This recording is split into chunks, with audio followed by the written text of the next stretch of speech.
Hello. Today we'll be thinking about the sermon we heard on Sunday, where Andrew talked about Moses in the burning bush. And he told us of all the travails and difficulties he had. What I want to think about is how we approach tasks for God. I remember when I was young, one of the things I hated doing was tidying my room. Whenever my mother said, "Oh, your room needs to be tidied," I would say, "Yeah, I'll get to it in a minute. I've just got to finish off this jigsaw." Or, "Oh, I was just going out to see a mate. I'll do it when I get back." And I hated tidying my room, but eventually I had to do it. What I hated more than tidying my room was homework. And sometimes when I didn't want to do my homework, I'd volunteer to tidy my room. That amazed my mother and my father, but at least I got my room tidy. But it did get me into trouble at school because often my homework was rushed or late or sometimes not done at all. You see, we can always find a good reason not to do things. But finding the effort to do the right thing is more difficult. And Moses found this. There he was, in the middle of nowhere. He sees a burning bush that's not being consumed. He wanders over to it, and God speaks directly to him.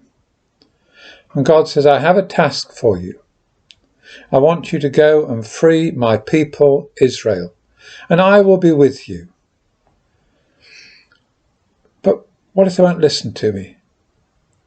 I'll be with you. It'll be fine. They'll want to know who you are. What shall I say is your name?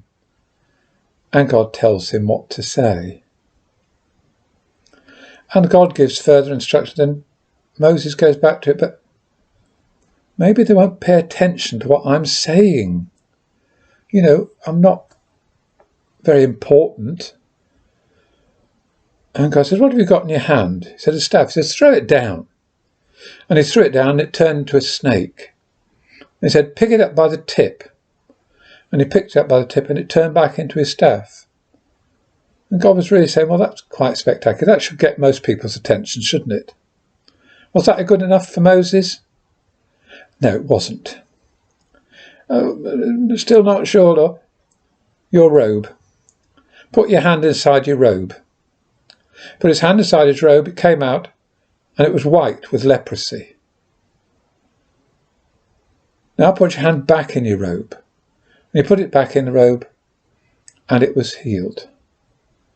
God was showing him that miracles would be just something that happened on this journey. So, we have a direct instruction from God that he would be with him, that he'd given him his name, that he'd given him the staff that would turn into a snake, that he'd given him a robe that could heal. Did Moses then say, "Yes, Lord, here I go"? No. He said, "I'm not very eloquent. I'm a bit of a slow speaker and things like that."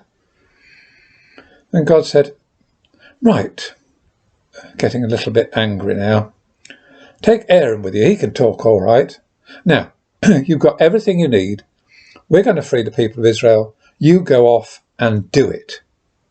And eventually, Moses took heart and went and did what he was asked. Now, we all have a job to do for Christ. And I'm sure, like me, at times you'll find all the best excuses why it can't be done quite yet. But God doesn't give up. He will pester and badger and go on until you do it. So you may as well just get down to it and get on with it. Think what God's asking you to do, respond to it now, and do it. Because we are all children of God, we are all servants of God, we are all servants of all of our friends and people around us. If we have a task to do, let's get on and do it. I'm quite late recording this because I thought I couldn't have any ideas. And I made many excuses and very things I had to get done first. But eventually, here I am doing this. So, I encourage you, don't be like me. Get on, do, serve the Lord, enjoy it, and he will be with you. Amen.